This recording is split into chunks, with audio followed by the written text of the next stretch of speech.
The National Australia Bank does not expect the rate of home loan applications to slow down before the year's end. The market is expected to cool next year as a result of more home listings and regulatory measures. NAB Head of Personal Banking Rachel Slade believes it is too soon to see the impact of affordability changes. The Prudential regulator raised the buffer added to a borrower's interest rate while assessing their ability to repay to 3% at the start of this month. The bank forecasts housing price growth to slow down to 5.5% in the year ending on September 30 next year. There's a few different economists who say a few different things on that, but we're going to go to Scott Phillips now, Chief Investment Officer at the Motley. Phil. Scott, good to see you. Thanks for your time this morning. So, I mean, 5 is pretty conservative, isn't it? Others think it might be a little bit more than that. Either way, we're going to be coming off these mega highs, aren't we?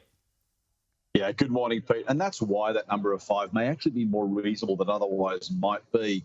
A couple of years of really strong house price growth. So you think about year on year, 5% is not much, but it could be the best part of 25 or 30% over 2 or 3 years when you start adding those numbers together, which really shows you how quickly house prices have risen over that past period of time. The next 6 weeks, of course, plenty of people have already got home loan applications in train, have already found their houses, all that kind of stuff.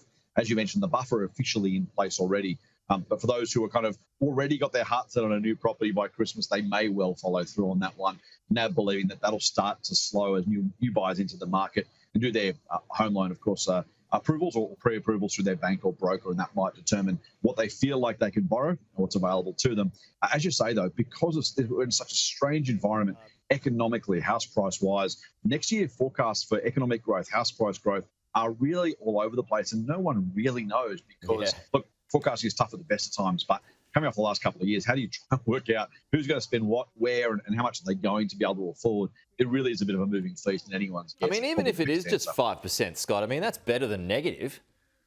Yeah, it is, and a really good result. Given, I mean, the sort of growth we've had, if you expect that the upper buffer goes up, maybe people start to talk about interest rate increases, even if they don't actually go up.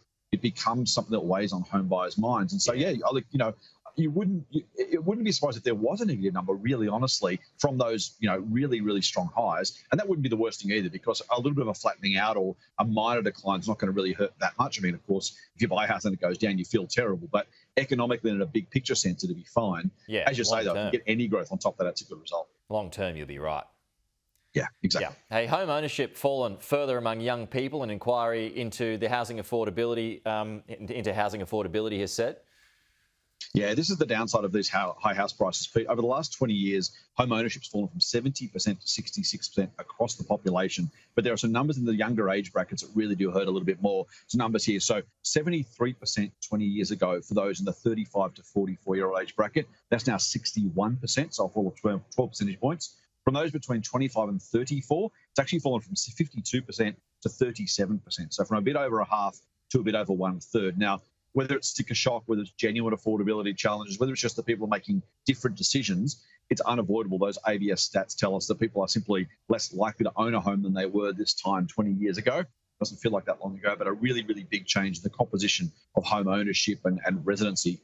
A question, I suppose, when you think about the long-term impact on wealth, long-term impacts on things like retirement savings and that kind of stuff. And again, those high house prices, just a bit of a concern in terms of who's going to be living where, how do they afford it, how does the government support them, particularly if they need it in retirement. Okay. Scott, we'll leave it there. Good to chat as always, though. We'll talk to you soon.